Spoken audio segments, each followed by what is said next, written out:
HD सच्ची कहानियों पर आप सभी का स्वागत है। दिल था या कोई बेजान चीज़ था जिसका कोई मोल नहीं था। पिछली पूरी रात परेशानी में बीती थी। कम से कम आज की रात में आराम करना चाहती थी। आखिर मैं भी तो इंसान थी। हमारे भी कुछ सपने थे, दिल भी होता होगा हमारे सीने में, आत्मा भी घायल हो जाती होगी। मगर पिछले 3-4 सालों से मुझे नहीं मालूम कि मेरा दिल जिस्म के कौन से हिस्से में छुप कर बैठा था। आत्मा कितने घाव खाकर कहीं पड़ा सिसक रहा था और मेरे जज्बात। अब सुनिए पूरी कहानी। दिल और जज्बात ये दोनों तो शायद इतने बार कुचले गए थे कि अपनी आखिरी सांस ले रहे होंगे, मगर सिया को हमारे जज्बातों की कोई परवाह नहीं थी। उसे तो उन पैसों से मतलब था जो वह हर रात एक नई ग्राहक से वसूल करती थी। अपनी पहली उंगलियों को जुबान से चाट कर गिनती थी और अपनी लाल साड़ी के पल्लू से बांध लेती थी और उस बंदे को हमारे हवाले कर देती। जाओ जाकर ऐश कर लो आज की रात। मैं उस कोठे में सबसे ज़्यादा खूबसूरत थी, कमसिन थी और मेरी उम्र सिर्फ 20 साल की थी। अब तो मैं गिनती भी भूल गई थी। इन 20 सालों में कितनी बार मुझे दरिंदगी का निशाना बनाया गया था। कितनी बार मेरी सिसकियाँ और चीखें कमरे के दीवारों से जा टकरा कर अपनी मौत आप मरी थी।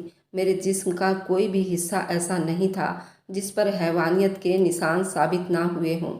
और कल रात जिस भेड़िए से मेरा पाला पड़ा था उसने तो मुझे अपने दांतों से लहूलुहान कर दिया था। मेरे चेहरे को भी नहीं छोड़ा था। मेरे होंठ पर बिल्कुल नील पड़ चुके थे, मगर उसकी हवस पूरी होने में नहीं आ रही थी। आखिर मैंने उसे सर में जोर से गुलदान मारा और उसे जख्मी कर दिया। उस पर सिया मुझ पर बहुत ज़्यादा तिलमिला रही थी। उसके इतने अमीर ग्राहक ने मेरे हाथों से जख्मी खा लिया था, मगर मेरे जख्मों की परवाह किसी को नहीं थी। यहाँ शायद मुझे कोई इंसान समझने को भी तैयार नहीं था, इसलिए कोई भी रात मेरी परेशानियों से खाली नहीं जाती थी। आज तो मैंने सिया के सामने हाथ जोड़ दिया और कह दिया कि मुझे क्षमा कर दो, आराम करने दो। उसने कहा कि एक तो तुमने मेरा ग्राहक भगा दिया, ऊपर से आराम करने दो। आज तो तेरे कमरे में मैं 2 बंदे छोड़ दूंगी। उस डायन ने इन 4 सालों में मुझ पर कहाँ तरस खाया था जो आज खाती। मैं खुद को घसीटती हुई कमरे में चली गई और भगवान से प्रार्थना कर रही थी कि आज की रात किसी भी पापी को मेरे चौखट पर ना भेजे। मगर अभी मैंने हाथ अपने भगवान कृष्ण के आगे से नीचे भी ना किए थे कि दरवाजे पर किसी की आने की आहट हुई जो मेरे कानों से आकर टकराई थी। मैं बेहाल पड़ी थी। मेरे बदन में बहुत दर्द था, मुझसे उठा नहीं जा रहा था। अब तो मैं लगातार दर्द से तड़प रही थी और बहुत गुस्से से कांप रही थी। इसलिए उठकर मैंने दरवाज़ा भी नहीं खोला था, लेकिन दरवाज़ा इतनी ज़ोर से खटक रहा था कि ना चाहते हुए भी उठकर दरवाज़ा खोला तो वह डायन सामने खड़ी थी। मुझे घूर कर कहने लगी, जल्दी से तैयार हो जा, खास तेरे लिए एक छोकरा आया है। आज की रात तुझे साथ लेकर जाएगा और खबरदार जो तूने कोई अपनी मनमानी की तो वरना अंजाम की जिम्मेदार तू खुद होगी। अगर हिम्मत नहीं हो रही तो तुझे इंजेक्शन लगा देती हूँ, मगर उसे खुश करके ही आना। मैं उसकी बातें सुनकर एक सर्द आहें भरकर रह गई और उसने कहा कि मैं आधे घंटे में आती हूँ। ये कहकर वह अंदर चली गई और मैं मरे मरे कदमों से खुद को आने वाली परेशानी के लिए तैयार करने लगी, क्योंकि जिस रात मुझे कोई ग्राहक लेकर जाता उस रात मेरी परेशानी चरम सीमा पार कर देती थी। मुझे ले जाने वाला मुझसे वसूली भी बहुत भारी लेता था। अगर उसका खुद का दिल भर जाता तो अपने दरिंदे दोस्तों के हवाले कर देता था। इसलिए मुझे मजबूरन इंजेक्शन लगवाना पड़ता था। नशे की हालत में मुझे कुछ भी याद नहीं रहे। इस परेशानी में कुछ तो कमी आए। जब मैं लड़खड़ाती हुई नीचे आई तो सामने एक खुश शक्ल नौजवान आदमी खड़ा था। देखने में तो वह शरीफ खानदान का लग रहा था, मगर खैर मैंने ऐसे चेहरे के पीछे बहुत से भेड़िए छुपे देखे थे, इसलिए बगैर उसकी शक्ल पर गौर किए उसकी गाड़ी में जाकर बैठा। मेरे दिमाग अब सुन्न हो रहा था। मैंने सीट पर सर रखकर आंखें बंद कर ली और वह गाड़ी चलाते हुए मुझसे पूछने लगा, तुम्हारा नाम क्या है? मैं पहली बार उसकी बात पर गम में मुस्कुराई थी, क्योंकि आज तक किसी ने मेरा नाम नहीं पूछा था, ना ही उन्हें मेरे नाम से कोई मतलब था। मैंने कहा, जो तुम्हें पसंद है उसी नाम से बुला लो, क्योंकि मैं खुद बेनाम हो चुकी हूँ। उसने कहा कि कोई अपना नाम भूलता है भला? मैंने कहा, मैं पिछले 5 सालों से अपना नाम, अपनी पहचान, अपनी इज्जत सब कुछ भुला चुकी हूँ, इसलिए अब कुछ भी फर्क नहीं पड़ता। तुम भी मुझसे ज़्यादा फ्री होने की कोशिश मत करो, बस अपना मतलब निकालो और मुझे वापस वहीं पर छोड़ दो। उस नौजवान ने कहा, मेरा नाम विश्वास है, मैं दिल्ली के नेहरू प्लेस में रहता हूँ, चलो मैं तुम्हें अपना घर दिखाता हूँ। मेरी बातों के जवाब में उसने अपने बारे में बताया। एक आलीशान बंगले के सामने अपनी गाड़ी रोक दी। मैं उसके बातों के जवाब में कुछ भी नहीं बोली, बस चुप से उतरने ही वाला था। उसने जल्दी से नीचे उतरकर मेरे साइड वाला दरवाज़ा खोला। मुझे आज तक किसी ने इतनी इज्जत नहीं दी थी, इसलिए मैं थोड़ी सी कंफ्यूज हुई। हम जैसी औरतों की इज्जत कोई भी नहीं करता, बस अपना मतलब पूरा करते हैं और किसी कूड़ेदान की तरह कचरे में फेंक कर चले जाते हैं। इसलिए मेरे साथ ऐसा पहली बार हुआ था कि किसी ने मुझे यूँ इतना अहमियत दिया था। उसने मेरा नाम भी पूछा था, लेकिन फिर भी मैं जानती थी कि थोड़ी ही देर के बाद ये अपना शरीफों वाला चोला निकाल कर मुझे हैवानियत दिखाएगा और चलता करेगा। इसलिए मैंने इस बात को ज़्यादा गंभीरता से नहीं लिया। उसके साथ ही मैं चल पड़ी थी। मेरे कदम लड़खड़ा रहे थे क्योंकि नशा अब चढ़ने लगा था।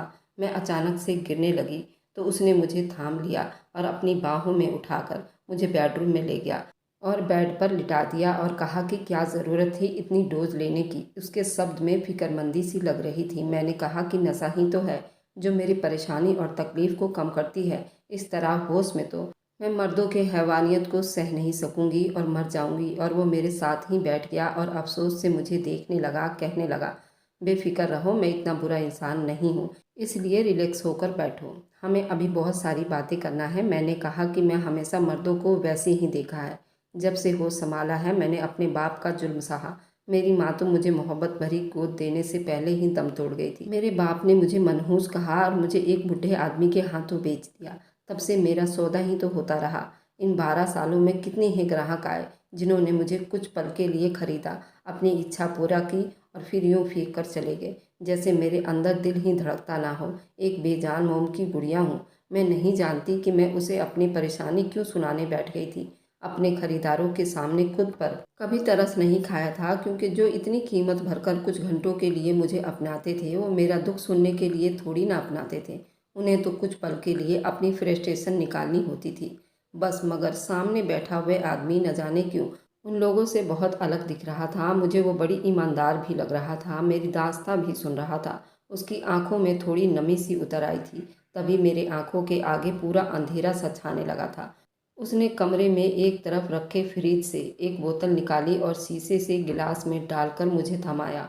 मैंने वह चुपचाप पी लिया। मुझे लगा वह शराब होगी, मगर वह नींबू पानी था जो शायद मेरा नशा उतारने के लिए मुझे पिलाया गया था। मैंने अपने हलक में वह डाल लिया। यहाँ का मंजर कुछ कुछ साफ होने लगा। मैंने कहा, ये क्या तुम मुझे होश में लाकर मुझे तकलीफ़ देना चाहते हो? शायद तुम्हें औरत की चीख सुनने में ज़्यादा अच्छा लगता है। वह मेरी बात सुनकर मुस्कुराने लगा और कहा कि तुमसे बातें करने के लिए तुम्हारा होश में होना बहुत ज़रूरी है। मैंने कहा, क्या इतने पैसे तुमने महज मुझे बातें करने की दी थी? तो बोला कि मुझे औरतों को तकलीफ़ देना पसंद नहीं है। मेरे नज़दीक औरत भगवान की बनाई हुई खूबसूरत चीज़ है। मेरा बस चले तो औरत को 7 पर्दों में छुपा कर रखूँ, जमाने की मैली नज़रों से उसे बचा कर रखूँ। मैं उसकी बात पर बहुत ज़ोर से हंसी और कहा कि तुम जैसी सोच रखने वाला इंसान का मुझ जैसी लड़की से क्या मतलब? फिर मुझे यहाँ क्यों लेकर आए हो? तुम्हें तो किसी अच्छी जगह पर जाना चाहिए और वहाँ पर अपने लिए लड़की ढूंढना चाहिए था। मुझ जैसी लड़की का दामन तो पहले से ही बहुत गंदा है। उसने कहा कि मेरे नज़दीक तुम भी एक अच्छी औरत हो, क्योंकि वह सब तुम अपनी मर्जी से नहीं करती हो। तुम्हें ये सब ज़बरदस्ती करवाने पर उस्काया जाता है। तुम्हारी इच्छा है कि तुम भी एक अच्छे घर की बहू बनो, इज्जत बनो। तुम्हारा पति तुम्हें 7 पर्दों में छुपा कर रखे। और मेरी आंखों में आंखें डालकर मुझसे कह रहा था। मैं सोच रही थी ये तो शायद मेरे अंदर का हाल मेरी आंखों से पढ़ रहा हो। मैं ज़्यादा देर तक उससे नज़रें नहीं मिला पाई, इसलिए मैंने इधर उधर देखना शुरू कर दिया था।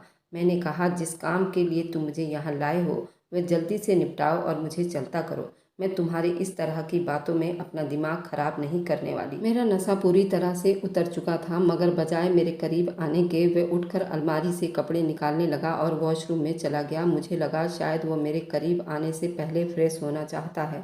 मैं बेड के किनारे पर सर रखकर आंखें मूंद कर लेट गई थी। नींद बहुत तेज़ आ रही थी, लेकिन मैं सोना नहीं चाहती थी, इसलिए उसका इंतज़ार करने लगी।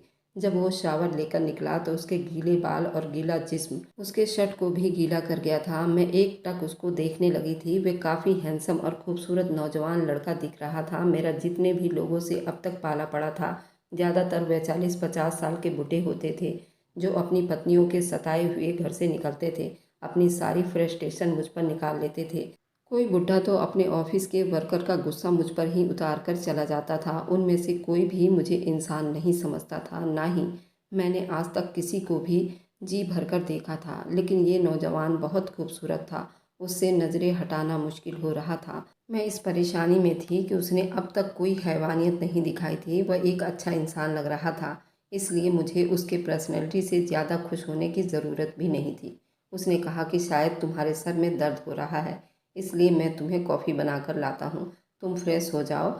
जब तक ये कहकर वह कमरे से निकल गया, लेकिन मैं अपनी जगह पर बैठी रही क्योंकि मैं घर से सारी तैयारी करके आई थी। मैंने कमरे का पूरा जायज़ा लिया था। उसका कमरा बहुत खूबसूरत और बहुत सादा था। वह शक्ल से कोई लोफर या बदचलन इंसान नहीं लग रहा था। ना ही उसके कमरे में कोई ऐसी चीज़ थी जो उसके करैक्टर को गलत साबित करती हो। कमरे में एक अलमारी थी जिसमें मोटी मोटी किताबें पड़ी हुई थी। यूँ लगता था जैसे वह कोई किताबी राइटर हो, अपना ज़्यादातर टाइम किताबों को पढ़ने में बिताता हो। पता नहीं इस तरह के किताबी इंसान मेरे पीछे क्यों पड़ गया था। मुझे अब शायद इस सारे सवालों के जवाब का इंतज़ार था। अचानक कमरे का दरवाज़ा खुला और उसने कॉफ़ी से भरा हुआ 2 कप लाकर सामने पड़े कुर्सी पर मेरे सामने बैठ गया और एक कप मुझे पकड़ाकर दूसरा कप अपने होठों से लगाया। रात आधी से ज़्यादा अब बीत चुकी थी। उसके इरादों का अभी तक मुझे कुछ भी पता नहीं चल पा रहा था। वह क्या चाहता है मुझसे। मैंने कॉफ़ी का घूंट भरा तो वह कॉफ़ी बहुत ज़्यादा मज़ेदार और टेस्टी थी। उसने कहा, तुम कब से इस कैद खाने में हो? क्या तुमने कभी यहाँ से निकलने की कोशिश नहीं की? मैंने कहा, एक बार लड़की यहाँ पर चली आए तो वह अपनी इज्जत गंवा बैठती है, तो फिर वह चाहे यहाँ से निकल भी जाए तब भी उसको कोई ठिकाना नहीं देने वाला, क्योंकि शराफत का चोला पहनने वाले लोग उन लोगों से ज़्यादा खतरनाक होते हैं जो इस तरह के काम करते हैं और मुझ जैसी बचलन लड़कियों को देखकर मुंह मोड़ लेते हैं जैसे कोई अछूत की मरीज देख ली हो। जबकि यही शरीफ लोग रात को हमारे कोठे पर मौजूद होते हैं और तब हम उनको बुरी नहीं लगती। ये दुनिया भी बहुत अजीब है और इसमें रहने वाले लोग बहुत दोगले और गंदे हैं। उसने कहा कि तुम्हारी सोच काफ़ी साफ लग रही है और तुम ये भी अपने दिमाग में बैठा लो, हर मर्द एक जैसा नहीं होता। मैंने तिरछी नज़रों से उसे देखा था और पूछा कि तुम में और उनमें क्या फ़र्क है? तुम भी तो रात के टाइम मेरी कीमत अदा करके मुझे यहाँ पर लेकर आए हो। उसने कहा कि मैं तुम्हें यहाँ किसी और काम के लिए लेकर आया हूँ। मैं अब उसकी बात पर चौंक गई थी, क्योंकि अगर उसने मुझसे अपनी हवस पूरी करनी होती तो कब का कर चुका होता, क्योंकि मुझे यहाँ आए हुए काफ़ी देर हो चुकी थी। उसने मुझे छुआ तक नहीं था। उसने कहा कि मैं तुम्हारी मदद करना चाहता हूँ, तुम जैसी लाचार और बेसहारा लड़कियों को भी जो हालत की सताई हों और उन्हें वहाँ पर भेज दिया जाता है। मैंने कहा कि तुम मेरी क्या मदद करोगे? मैं खुद ही अपनी मदद नहीं करना चाहती और ना ही मेरी जैसी लड़कियाँ जो अपनी इज्जत गंवा बैठी हैं। इस दुनिया में सबसे कीमती चीज़ इंसान के पास, खासकर एक औरत के पास, इज्जत ही तो होती है। अगर वह भी गंवा बैठी तो इस दुनिया में कोई भी शरीफ लड़का उसे अपनाने को तैयार नहीं होता। तो फिर अच्छा ही है ना कि दुनिया के धक्के खाने के बजाय हम यहीं कोठे पर बैठी रहें, क्योंकि हम जैसी लड़कियों को समाज स्वीकार नहीं करता, चाहे हम ज़बरदस्ती वहाँ लाई गई हों या अपनी खुशी से। उसने कहा कि मैंने तुमसे पहले भी कहा ना कि हर आदमी एक जैसा नहीं होता। शायद तुम्हारा पाला मुझ जैसे आदमी से आज तक नहीं पड़ा, इसलिए तुम ऐसी बातें कर रही हो। लेकिन फिक्र मत करो, बहुत जल्द तुम्हारी सोच बदल जाएगी। मैंने कहा कि तुम मुझे क्या चाहते हो? उसने कहा कि पहले तुम्हें मुझ पर भरोसा करना पड़ेगा, फिर मैं तुम्हें बताऊंगा कि मैं तुमसे क्या चाहता हूँ। मैंने कहा, मेरा भरोसा तुम कैसे जीत सकते हो जबकि हम पहली बार मिले हैं? उसने कहा कि मैं एक नज़र में ही अगले बंदे को पहचान लेता हूँ कि ये भरोसे लायक है या नहीं, और तुम मुझे बिल्कुल भरोसे लायक लड़की लग रही हो, इसलिए मैं तुम्हें यहाँ पर लाया हूँ। मैं जानता हूँ कि तुम भी सिया से बहुत ज़्यादा तंग हो और वह तुम पर बहुत ज़्यादा जुर्म करती है, और तुम जैसी और भी लड़कियों के साथ तुम नहीं जानती कि ये औरत कितनी खतरनाक है। उसकी ऐसे ऐसे लोगों के साथ संबंध है जो लड़कियों की स्मगलिंग करवाते हैं और ऐसे ठिकानों पर ले जाते हैं और उनसे गलत काम करवाते हैं। ज़्यादातर ये काम ज़बरदस्ती कराए जाते हैं और उन लड़कियों को ज़बरदस्ती किसी कॉलेज स्कूल से किडनैप किया जाता है, या कोई हालत की सताई हो, या फिर घर से भागी हुई लड़कियां होती हैं जिनको उनके आशिक कम कीमत पर बेचकर चले जाते हैं। वे आशिक जो उनके साथ मोहब्बत के दावे करते हैं और शादी करने के सपने दिखाते हैं, फिर उनको जुल्मी लोगों के हाथों बेचकर चले जाते हैं। मैं उस गैंग के सरदार तक पहुंचना चाहता हूं और इसमें तुम मेरी मदद करोगी, क्योंकि सिया से काफ़ी करीबी संबंध रखता है और वह अक्सर ही उससे मिलने आता रहता है। सिया अक्सर लड़कियां उसी से लेती है। अगर तुम उसके बारे में कुछ भी जानती हो तो मुझे बता दो। अगर नहीं जानती हो तो मुझे पता करके दो। मैं तुम्हें मुंह मांगी कीमत देने को तैयार हूँ, बल्कि तुम्हारी मनपसंद की ज़िंदगी तुम्हें देने को तैयार हूँ, क्योंकि तुम मुझे बहुत मासूम और भरोसे वाली लड़की लग रही हो और मैं चाहता हूँ कि तुम्हें इस दलदल से निकाल लूँ और तुम जैसी और भी कई बेसहारा लड़कियों को वहाँ से निकाल लूँ। उनके गैंग के सरदार तक पहुँच कर ही मैं ये सब काम कर सकता हूँ। मैं उसको अब सबकी नज़रों से देख रही थी। मैंने कहा, इतना बड़ा काम है, कैसे कर सकती हूँ मैं, और तुम मुझ पर कैसे भरोसा कर सकते हो? क्या पता मैं यहाँ से जाने के बाद ही सिया को सब कुछ सच सच बता दूँ। उसने कहा कि तुम ऐसा बिल्कुल भी नहीं करोगी। मैं जानता हूँ, मैं तुम्हारे अंदर तक का हाल अच्छी तरह से जानता हूँ। मैं काफ़ी सालों से तुम्हें नोट कर रहा हूँ। अगर तुम ऐसी लड़की होती तो मैं कभी भी तुम्हें यहाँ अपनी पर्सनल जगह पर नहीं लेकर आता। मैंने कहा कि तुम कौन हो और ये सब क्यों करना चाहते हो? तुम्हें ये सब करके क्या मिलेगा? उसने कहा कि मैं एक इंटेलिजेंट ऑफिसर हूँ। मेरा मिशन यही है जो तुम्हें बता चुका हूँ। अब मैं समझती थी कि उसके कमरे में इतनी भारी भरकम किताबें क्यों रखी हुई थी। मैंने कहा कि मैं ऐसा कभी नहीं कर सकती। उसने कहा कि तुम्हें अंदाज़ा भी नहीं है कि तुम्हारे साथ आगे क्या होने जा रहा है। उसकी ये बात सुनकर मेरी रीढ़ की हड्डी में सनसनी सी दौड़ गई थी। मैंने कहा, मुझे डराने धमकाने की ज़रूरत नहीं है, मुझे बस तुम घर छोड़ दो। उसने कहा कि मुझे अपने रिसर्च से पता चला है कि बहुत जल्द सिया अपने कोठे की खूबसूरत लड़कियां किसी गैंग के सरदार को बेचने का इरादा कर रही है। उन लड़कियों में तुम भी शामिल हो और तुम्हें पता है कि वे लोग उन लड़कियों के साथ क्या करते हैं, तुम सोच भी नहीं सकती। इस परेशानी से जिसे तुम बिता रही हो ना, और मैं तुम्हें इससे बचा सकता हूँ। मैं उसकी बात सुनकर पूरी तरह से सहम गई थी। वैसे तो मैं शुरू से ही परेशानी सहती आई थी। मैं इससे अनजान नहीं थी और ना ही उस तकलीफ़ से जो मुझे सहनी पड़ती थी। लेकिन मैं भी जानती थी, अगर एक बार लड़की उस गैंग के हाथ आ जाए तो उसके साथ क्या किया जाता है।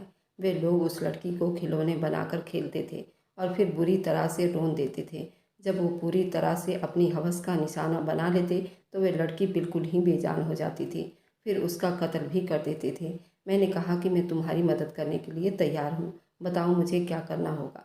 उसने कहा कि अगले हफ्ते वह किसी भी रात डाकुओं का सरदार उन लड़कियों के सौदे के लिए तुम्हारी मैडम से मिलेगा। तुमने उसी टाइम मुझे खबर देनी है ताकि हम मौका पाकर वहाँ पर रेड मार सकें। मैंने कहा कि मेरे पास कोई मोबाइल नहीं है जिस पर मैं तुम्हें खबर दूँ और ना ही हमें रखने की इजाज़त है। उसने मेरी कलाई पर एक ब्रेसलेट पहना दिया और वह ब्रेसलेट बहुत ही ज़्यादा खूबसूरत था। वह नन्ही सी चैन मेरी पूरी कलाई के घेरे में थी। उस चैन के कोने पर एक छोटा सा दिल बना हुआ था। उसने कहा कि जब भी वह सरदार वहां पहुंचे तो उस दिल पर मौजूद एक छोटा सा बटन है, उसको दबा देना, मुझ तक सिग्नल पहुंच जाएगा और इस ब्रेसलेट को अपनी मैडम से छुपा कर रखना। मैंने हामी भर ली। उसने कहा कि अब तुम चाहो तो आराम कर सकती हो, मैं दूसरे कमरे में चला जाता हूँ और सुबह तुम्हें वहाँ पर छोड़कर आऊँगा। ये कहकर वह अपने कमरे से चला गया। मैं वह ब्रेसलेट बड़े गौर से देखने लगी जो मेरी कलाई पर बंधा हुआ था और शायद वही मेरी आज़ादी का रास्ता भी था। अगली सुबह मुझे वापस वहीं पर छोड़ गया। उसके जाने के बाद मुझे लगा शायद अब मैं इस कोठे में ज़्यादा दिन तक नहीं रह सकती, शायद मेरी सारी परेशानियों से छुटकारा मिलने वाला है। जाते हुए उस मैडम को कह गया, इस लड़की को कोई हाथ भी न लगाएगा, क्योंकि हर रात की पेमेंट मैं आपको एडवांस में दे रहा हूँ। एक हफ्ता के लिए सिर्फ मेरी है, उसको कोई भी ना छुए और रोज़ मेरी गाड़ी आएगी और इसको लेकर जाएगी। सिया उसकी बात सुनकर काफ़ी ज़्यादा खुश हो गई थी, क्योंकि वह जो कीमत मेरी अदा कर रहा था वह बहुत ज़्यादा थी। इसलिए बिना चूँ चपड़ किए उसे अपने पैसे वसूल किए। मैं अब पूरी तरह से उस नौजवान से प्रभावित हो चुकी थी। उसने अपना नाम विश्वास बताया था। वह न सिर्फ मुझे यहाँ से आज़ाद करवाना चाहता था बल्कि मेरा रखवाला भी बनना चाहता था। ज़िंदगी में पहली बार किसी ने मेरी यूँ परवाह की थी और मेरी आंखें भर आई थी, वरना आज तक तो किसी ने मुझे इंसान भी नहीं समझा था। कम से कम उसने मुझे एक इंसान तो समझा। कम से कम उसने मुझे एक इंसान तो समझा था जो अपनी मजबूरी में बार बार अपनी इज्जत का सौदा करती थी। अब मैं हर रात सिया के आसपास ही मंडराती रहती थी, अपने खास मेहमानों को अपने बैठक में बिठाती थी और वहीं पर उसने बातचीत करती रहती थी। मैं हर रात तैयार होकर उसकी भेजी गई गाड़ी में बैठ जाती और उसके घर पर चली जाती और उसकी सारी जानकारी देती रहती, और आज कौन कौन कोठे पर आया था और क्या क्या हुआ था वो मेरी सारी बातें गौर से सुनता और मुझे आराम करने का कहकर कमरे से निकल जाता, क्योंकि आज हफ्ते का आखिरी दिन था और मैं पहले से ज़्यादा चौकन्नी थी। सिया ने मुझे कहा था कि आज उस लड़के के साथ तुम्हें नहीं भेजा जाएगा, बल्कि एक मेहमान जो खास आने वाला है, और तुम जल्दी से तैयार हो जाओ, तुम्हारे साथ मैं कुछ दूसरी लड़कियों को भी भेज रही हूँ। मेरे दिमाग में खतरे की घंटी बजा दी। मैंने कहा कि आज तो मुझे वहीं जाना है, क्योंकि उसने पूरे हफ्ते की पेमेंट आपको दे दी थी। उसने कहा कि मुझसे ज़्यादा बहस ना करो और जो कहा है वही करो। वह गुस्से से तिलमिला रही थी। वह वहाँ से चली गई। मैं पूरी तरह चौकन्नी हो गई थी। जरूर वही सरदार आने वाला था, क्योंकि सिया की तैयारी कुछ अलग तरह से हो रही थी। उसने अपनी बैठक में किसी को भी आने से मना कर दिया था। अचानक ही बाहर काफ़ी ज़्यादा गाड़ियाँ रुकने लगी। आवाज़ सुनाई दी और वे जल्दी से अपने बैठक में चली गई, जहाँ पर उसने हम लड़कियों की डील करनी थी। मैंने अपनी कलाई पर से कपड़ा हटाया और ब्रेसलेट में मौजूद बटन को दबा दिया। अब मेरा काम हो चुका था। विश्वास के कहने के हिसाब से उन्हें आधे घंटे के अंदर अंदर वहाँ पहुँच जाना था और उनको रंगे हाथों पकड़ना था। मैं अपने कमरे में चली गई और दरवाज़ा बंद कर दिया। मेरा दिल जोर जोर से धड़क रहा था। जिंदगी में पहली दफ़ा मुझे सही मायने में आज़ादी का अहमियत का अंदाज़ा हुआ था और मैं दिल में बहुत ज़्यादा खुश और जोश में थी कि मैं बहुत जल्दी यहाँ से आज़ाद होने वाली हूँ, क्योंकि विश्वास ने मुझसे वादा किया था कि वो मुझे मेरी आज़ादी मनचाही ज़िंदगी दिलवाएगा। इस पर मेरा पूरा हक था। आधे घंटे के बाद बाहर गाड़ियों की सायरन सुनाई दी, जो कि पुलिस वालों की थी। मैंने खिड़की से पर्दा हटाकर देखा। बाहर बहुत सारी पुलिस की गाड़ियाँ खड़ी थी और उन्होंने उस कोठे को चारों तरफ से घेर लिया था। सबसे पहली गाड़ी से विश्वास बाहर निकला था। अपना ड्यूटी का ड्रेस पहना हुआ था और उसके हाथ में पिस्तौल था और वह कोठे के अंदर दाखिल हो चुका था। अपने साथियों के साथ उन्होंने आते ही वहाँ के बैठक पर धावा बोल दिया था। मेरे देखते ही देखते सिया और उसके सरदार को हथकड़ी पहनाकर बाहर ले जाया गया। उनके चेहरे पर हवाइयाँ उड़ी थी, वह जैसे उनकी किसी ने मुखबरी कर दी हो। उन्हें क्या पता था कि मुखबरी करने वाली कोई और नहीं बल्कि उन्हीं के कोठे की लड़की होगी। मुझे सिया की हालत देखकर पहली बार जिंदगी में खुशी महसूस हुई थी। उस औरत ने तो मुझे बर्बाद करके रख दिया था। अब उसकी बर्बादी का टाइम आ गया था। उनका सरदार विश्वास को धमकियां दे रहा था कि तुम्हें तो मैं देख लूंगा। तुम्हारी हिम्मत कैसे हुई मुझे हथकड़ी पहनाने की? विश्वास ने एक घुसा उसके मुंह पर जड़ दिया और कहा कि अब तुम सारी जिंदगी जेल में सड़ोगे, क्योंकि तुम पर इतने केस हैं कि तुम्हारा निकलना नामुमकिन है। उसे ले जाकर गाड़ी में बिठा दिया। एक लेडीज पुलिस ने सारे कमरे की तलाशियां ली और उन लड़कियों को बाहर निकाला जो ऐसी जिंदगियों का नक्शा बनाती रही थी। हम सबको एक बड़ी सी गाड़ी में बिठा दिया गया जो कि पुलिस की थी। सब लड़कियां डरी हुई थी कि न जाने उनके साथ अब क्या होगा, लेकिन मैं तसल्ली में बैठी हुई थी। पुलिस ने हमसे पूछताछ की, हम लोग कहाँ से लाए गए हैं और अब कहाँ जाना चाहते हैं। फिर किसी भी लड़की के पास कोई भी ठिकाना नहीं था। सब लोग एक दूसरे का मुंह देखने लगे। हम कहाँ जाएंगे? फिर पुलिस वालों ने उन सारी लड़कियों को एक आश्रम में भेज दिया था, जिनमें मैं भी शामिल थी। हमें एक गाड़ी में बिठाकर एक आश्रम की तरफ भेजा गया। गाड़ी में बैठते ही गाड़ी का दरवाज़ा जिसने खोला वह विश्वास था। उसने मेरे बाजू से पकड़कर मुझे बाहर निकाला और कहा कि तुम मेरे साथ चलोगी। वह इस केस का इंचार्ज था, इसलिए उसे किसी ने कोई सवाल नहीं किया। उसने मुझे अपनी गाड़ी में बिठाया और फ्रंट सीट पर खुद बैठकर चलाने लगा। उसने कहा कि तुम्हारी वजह से आज मैं इस सरदार तक पहुंच चुका हूं, जिसकी तलाश मुझे कब से मैं तुम्हारा जितना भी धन्यवाद करूं कम है, क्योंकि इस केस में तुमने मेरी सबसे ज़्यादा मदद की है। मैंने कहा, मैंने तो बस तुम्हें बताया है, मेरा कोई कमाल नहीं है, सब कमाल तुम्हारा ही है। आज तुम्हारी वजह से मुझ जैसी कई बेसहारा लड़कियां इस कैद खाने से आज़ाद हो चुकी हैं। हम सबको तुम्हारा धन्यवाद करना चाहिए। वह मेरी बात सुनकर मुस्कुरा दिया। उसने कहा कि चलो, हिसाब बराबर हुआ। मैंने कहा, अब मैं कहाँ जाऊँगी? उसने कहा कि जहाँ तुम्हें होना चाहिए। मैंने कहा, क्या मतलब तुम्हारा? वह मुझे अपने घर ले गया और कहा कि तुम इस घर में रह सकती हो। मैंने कहा कि किस हिसाब से और किस रिश्ते से? मैं इस तरह से किसी अजनबी के घर में नहीं रह सकती। मुझे तुम अनाथ आश्रम में ही छोड़ दो, बाकी लड़कियों के साथ। उसने कहा कि मैंने तुमसे वादा किया था कि मैं तुम्हें अकेला नहीं छोड़ूंगा। उसकी अगली बात ने तो मुझे हैरानी में डाल दिया था। भला मुझ जैसी लड़की से कोई इस तरह सवाल कैसे कर सकता था? उसने कहा कि क्या तुम मेरी तन्हाई के साथ मेरी पत्नी बनना पसंद करोगी? मैं तुम्हें अपनी ज़िंदगी में लाना चाहता हूँ। और मैं उसके सवाल पर ऐसी थी जैसे मैं कोई पुतला हूँ। भला मुझ जैसी दागदार लड़की इस काबिल हो सकती थी? मैंने तो कभी सपने में भी नहीं सोचा था कि कोई विश्वास जैसा इंसान अपनी ज़िंदगी में मुझे इस तरीके से शामिल करना चाहेगा। मैंने ये ख्याल कब का छोड़ दिया था, मगर यूँ उसने अचानक से पूछते देखा तो मेरी जुबान ही बिल्कुल सुन रह गई। क्या तुम मुझसे बात नहीं करोगी? मैंने उसके सवाल पर उल्टा सवाल कर डाला तो वह हंसने लगा। कहा, नहीं, इस घर में चुड़ैल रहती हैं जो सिर्फ मुझे नज़र आती हैं। मैं उनसे बात करता हूँ। मैंने कहा, मैं ये सब डिज़र्व नहीं करती हूँ, मैं तुम्हारे लायक नहीं हूँ। तुम्हारी ज़िंदगी में किसी और औरत को शामिल होना चाहिए, ना कि मुझ जैसी लड़की जिसके जिस्म का कोई भी हिस्सा नहीं जो किसी आदमी ने ना छुआ हो। वो मेरी बात सुनकर मेरे करीब आया, मेरे दोनों हाथ थामकर मेरी आंखों पर लगाया और कहा कि मैं तुम पर तरस नहीं खा रहा, मुझे तुम अच्छी लगने लगी हो। उन आदमियों ने तुम्हें तुम्हारी मासूमियत नहीं छीनी थी। तुम आज के बाद खुद को किसी से कमतर मत समझना। प्लीज़, मुझे अच्छा नहीं लगेगा।